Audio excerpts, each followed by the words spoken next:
পদ্মা নদীর তীরে ছিল এক ছোট্ট গ্রাম, কুসুমপুর। সেই গ্রামটা ছিল প্রকৃতির সৌন্দর্যের এক অসাধারণ রূপ। নদীর ধারে কাশবনের সাদা ফুলগুলো দেখতে ভারী সুন্দর লাগত। সকালে সূর্যের আলো পড়লে মনে হতো যেন মুক্ত ঝিলমিল করছে।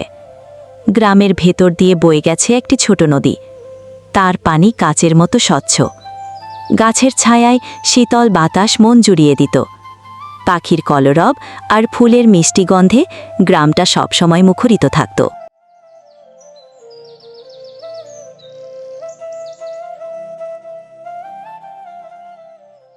এই যে রমেশ কাকু, তা কিছুক্ষণ পর তো সন্ধ্যা হয়ে যাবে।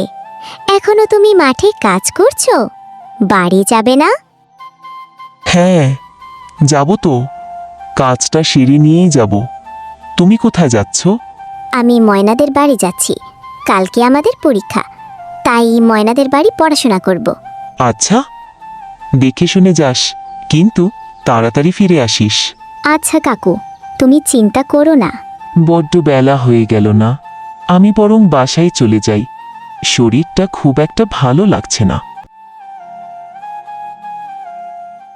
এই তো টুনি চলে এসেছে।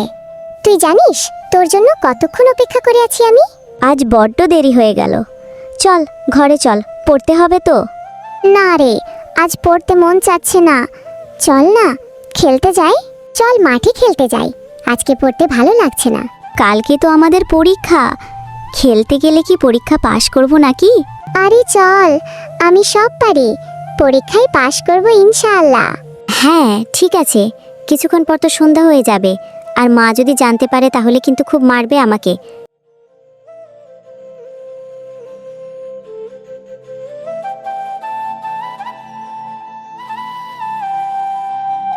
Rock paper scissor. ইয়ে, টুনি হেরে গেছে। টুনি হেরে গেছে। কি মজা, কি মজা! আজ কিন্তু খুব মজা হয়েছে, তাই নাকি? বল। কিন্তু আমার মা যদি জানতে পারে আমি পড়াশোনা বাদ দিয়ে তোর সাথে খেলছি, তাহলে যে আমার কি হবে? এটা পড়ে শোনালাম। আরে তুই চিন্তা করিস না, কেউ জানতে পারবে না। হ্যাঁ, কিন্তু তোমাদেরকে বলছি, খেলার সময় খেলাধুলা আর পড়ার সময় পড়া। কখনো কোনো কিছু নিয়ে অবহেলা করবে না, তাতে তোমারই ক্ষতি হবে।